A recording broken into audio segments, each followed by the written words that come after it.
Onivia, League of Legends highlights, powered by ArcaneBet.com. Bet live on esports. Lister on the side of ROX Tigers, so a lot of power in that bot lane, not one you want to overextend against. They're going to go respectful, so it will be the mid lane Karma. Pretty low damage comp, you'd have to say, from KT Rolster. The Gnar is not going to be known as a reliable damage threat outside of lane. Yeah, intelligent maneuvers. No tether flash option open. Goes now.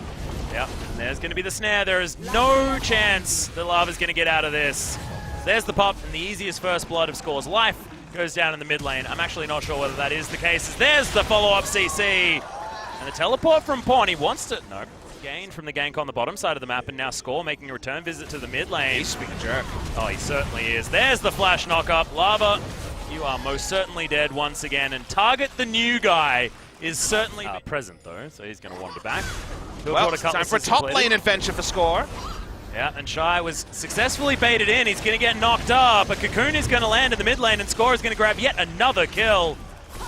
Oh, this is disastrous as Spawns chase up the kill. I see that Gnar bar go up, and you know that Score gets more and more interested about this. Yeah. He'll be able to He's going in. He can Gnar Shy back into Score as well. There's the flash Gnar. The knock-up comes in, and Score is everywhere today. It's 11 minutes. Can't do it yet.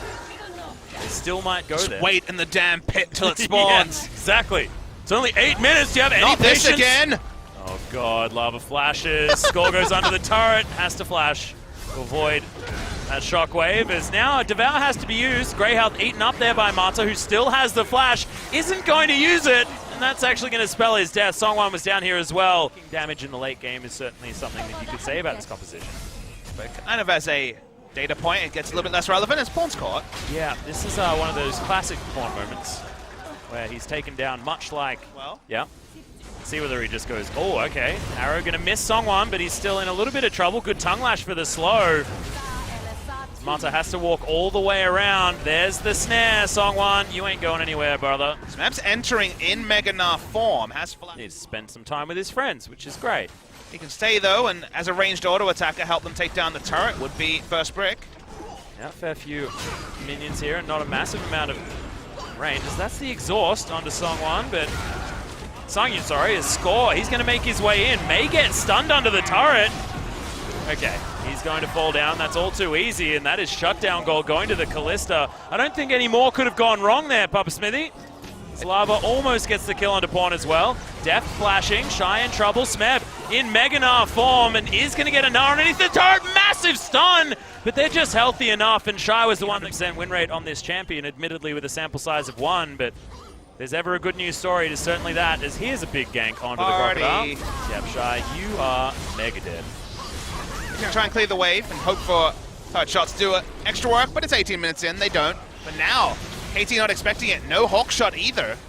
Yeah, Score is actually clearing out vision here as well, hasn't actually discovered anything. And this is just going to go to the Tigers. There's not going to be an option because Rend is such a big deal.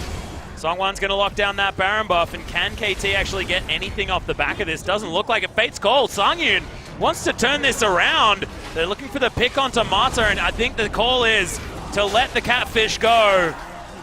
The ROX are all over this game. KT, I just don't...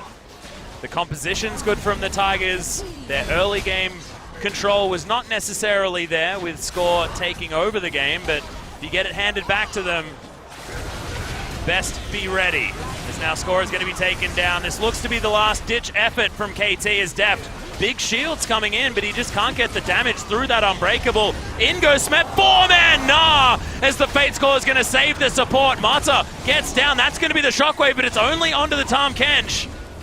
And at least Smeb is going to survive. These health bars are extraordinarily low. Pawn wants to capitalize. Very impressive, but key also, this Braum has been instrumental getting the bottom lane back into this series.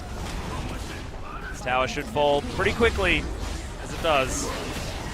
Oh, an arrow expertly dodged, actually, by the ROX Tigers. Thought that one was going to land. Prey Seeker also just going to fall all the way through. Mantra Q also not going to find the mark. ROX being very slippery, and now they're going to go for the engage. Smeb immediately destroyed.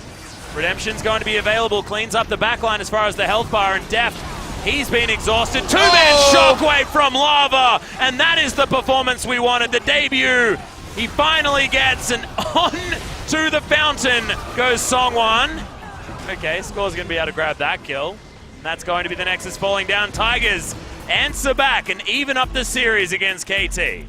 Picture perfect example of a throw Atlas coming through from KT Rolster. The only thing ROX Tigers had going for them was some good plays in the bot lane. We talked about how the all-in and kill on Mata was a counterpoint to Lava dying twice, to Shy also dying twice. Felt like everywhere Score went, touch to God. He had the Midas touch until he really didn't, until the botched turret dive in the bot side gave even more gold to the side of Songyun. And for the second time, he jumps on the Kalista. The Kalista definitely works out, and both his Kalista games have been against KT Rolster. He's 2-0 in games on the season.